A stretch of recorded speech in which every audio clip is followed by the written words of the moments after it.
Gandhi knowledge bank के इस YouTube channel पर मैं विवेक ने आप सभी का स्वागत करता हूं। दोस्तों, आज के इस वीडियो में हम एक नई बुक की शुरुआत करने जा रहे हैं बीएससी मैथ में। जैसे कि आपने डिमांड रखी थी, सर हमें ये बुक पढ़ाएं, टफ लगती है। ये बुक टफ जरूर है दोस्तों, लेकिन हम धीरे धीरे इस चीज को स्टेप बाय स्टेप हम पढ़ेंगे तो ये सारी चीजें हमें क्लियर होने वाली है। ये बुक यूट्यूब पर उपलब्ध नहीं है, इसलिए मैंने इसकी शुरुआत की है। कुछ होंगे वीडियोस थोड़े बहुत, लेकिन ज्यादा वीडियोस नहीं है। हम 1 बाय 1 करके प्रत्येक वीडियो आप तक पहुंचाएंगे, प्रत्येक लेक्चर आप तक इस बुक का पहुंचाने वाले हैं। तो चैनल को सब्सक्राइब कर लीजिएगा। चलिए शुरू करते हैं। और इस बुक का नाम देखिए, अलग अलग जगह अलग अलग नाम है। कहीं इस बुक को रियल एनालिसिस के नाम से जाना जाता है, रियल एनालिसिस, कहीं डायरेक्ट एनालिसिस नाम से भी मिल सकता है। नंबर 3, कहीं पर एडवांस्ड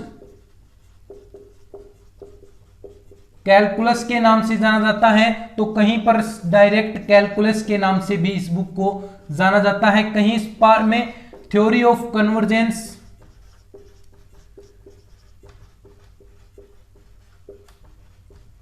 या डायरेक्ट कन्वर्जेंस, इस प्रकार की ये बुकें, इस प्रकार के ये बुक्स के नाम हैं। इस प्रकार ये पेपर्स के नाम आपको देखने को मिलेंगे। अलग अलग जगह पर अलग अलग नाम मिलते हैं। और दोस्तों, सबसे पहले बताऊं कि आपको थोड़ी सी क्वालिटी में प्रॉब्लम लग सकती है, क्योंकि मैं रात को बना रहा हूं वीडियो, सुबह अब पॉसिबल नहीं है थोड़ा सा, तो इसलिए आपको तक कंटिन्यू वीडियो मिले, इसलिए मैं रात को किसी भी प्रकार से इंतजाम करके आप तक वीडियो बना रहा हूं। तो थोड़ी सी लाइटिंग में प्रॉब्लम होती है, लेकिन एडजस्ट हो जाएगा, कोई दिक्कत नहीं। हमें जो काम करना है उस काम से मतलब है। तो इस बुक को नाम देखिए, जो बुक हम शुरू करने जा रहे हैं, इसे रियल एनालिसिस के नाम से भी जाना जाता है, इसे एनालिसिस के नाम से भी जाना जाता है, एडवांस्ड कैलकुलस के नाम से भी जाना जाता है, कैलकुलस के नाम से भी जाना जाता है, थ्योरी ऑफ कन्वर्जेंस और कन्वर्जेंस के नाम से भी जाना जाता है।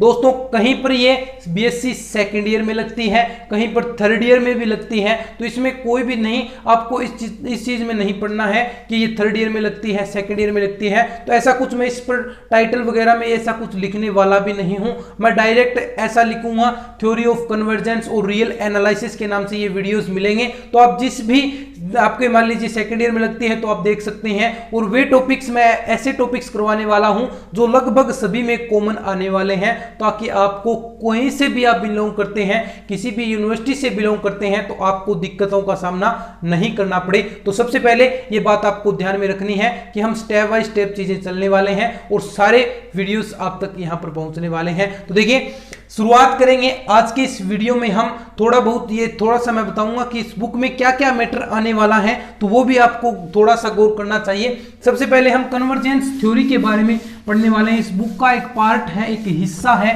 इंपॉर्टेंट हिस्सा है, जो कन्वर्जेंस थ्योरी या थ्योरी ऑफ कन्वर्जेंस, एक ही बात है, कन्वर्जेंस थ्योरी। बहुत सारी चीजें इसमें आने वाली हैं, सीक्वेंस इसमें आएगा, अनुक्रम, सारी चीजें इस पर डिपेंड होने वाली हैं। अगर आप अनुक्रम इसको हिंदी में कहते हैं, तो मैं हिंदी और इंग्लिश दोनों में इस बुक को पढ़ाने वाला हूं और एक एक लेक्चर आप तक पहुंचाने वाला हूं। क्या है?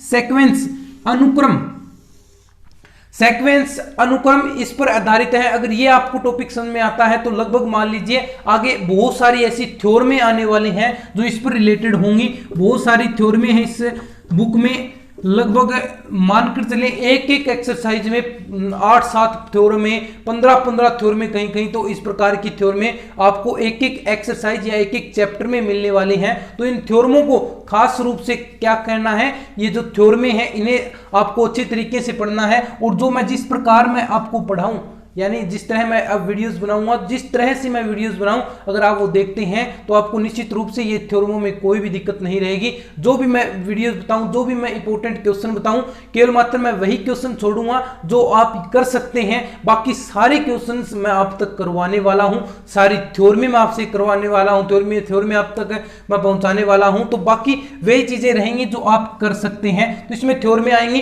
कुछ इसमें टेस्ट आते हैं जिसके आपको परीक्षण करना पड़ता है, जैसे यू टेस्ट, पी टेस्ट, इस प्रकार के बहुत सारे टेस्ट भी इसमें आने वाले हैं जिसमें परीक्षण करना पड़ता है कि अभी सारी है, अब सारी है, किस प्रकार का है। ये सारी चीजें इस बुक में आपको करने को मिलेगी और यही चीजें इंपॉर्टेंट है और यही चीजें एग्जाम में आती हैं। तो वो सारी चीजें मैं इस बुक में करवाने वाला हूं। थोड़ा सा आज इस बुक को हम शुरुआत करने वाले हैं एक नए टॉपिक के साथ, और एक सबसे पहला टॉपिक जो सबसे इंपॉर्टेंट टॉपिक टॉपिक है, प्रत्येक चीज इसकी समझनी जरूरी है। अगर ये टॉपिक आ गया तो आपको निश्चित रूप से सारे टॉपिक्स आएंगे, और मैं जो चीजें आपको समझानी है वो सारी आपको यहाँ पर रिटर्न मिलेगी। तो मैं अब लिख देता हूं क्या चीज क्या है। सबसे पहले टॉपिक रहेगा हमारा सीक्वेंस।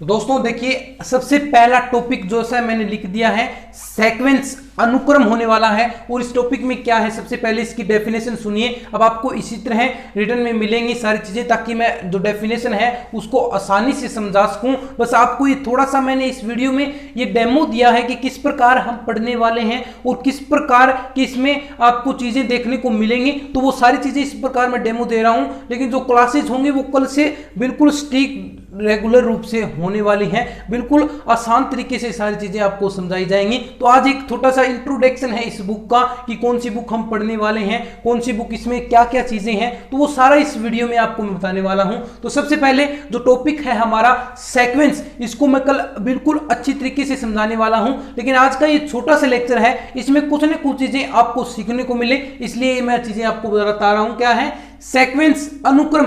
क्या होता है कि every function defined from the set n of normal number to a non-empty set x is called as sequence। क्या है, प्राकृत संख्याओं के समुच्चय, यानी प्राकृत संख्याओं का, आप चीज को समझिए, इस चीज को जो इसमें लिख रखी है डेफिनेशन। मान लीजिए प्राकृत संख्याओं का कोई सेट है मेरे पास n, प्राकृत संख्या है 1 2 3 4, इस प्रकार आगे बढ़ती जाएंगी। में किसी ऐरिक समुच्चय x में परिभाषित प्रत्येक फलन एक अनुक्रम कहलाता है। यहां से n से x की ओर हमें बढ़ना है। ये क्या है, x है, और इसके ये एलिमेंट होंगे x1 x2 x3।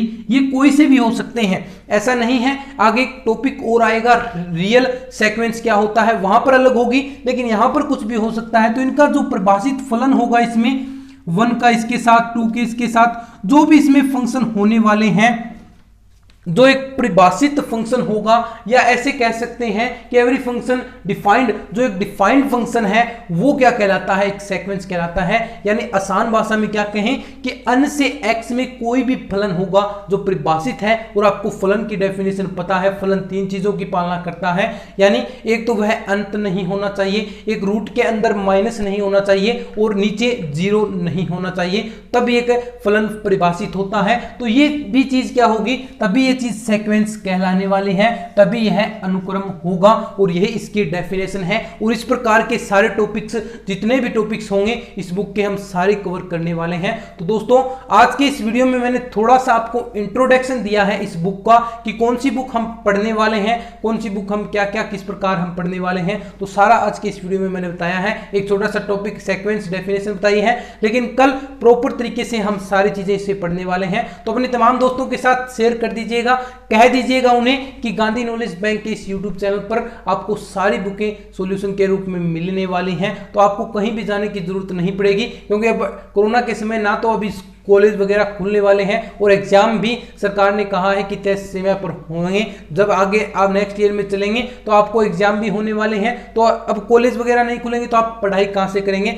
इसलिए मैं थोड़ा सा आपके लिए हेल्प करना चाहता हूँ, तो इस हेल्प में मेरा सपोर्ट कीजिएगा, तमाम दोस्तों के साथ शेयर कीजिएगा। मिलते हैं फिर कल की क्लास में, जो एक बढ़िया क्लास होने वाली है, क्योंकि इसमें शुरुआत से हम टॉपिक्स करने वाले हैं, कुछ क्वेश्चंस करेंगे, कुछ थ्योरी में करेंगे, मजा आएगा। तो चलिए मिलते हैं कल की क्लास में, तब तक के लिए धन्यवाद। जय हिंद, जय भारत, शुभ रात्रि, गुड नाइट।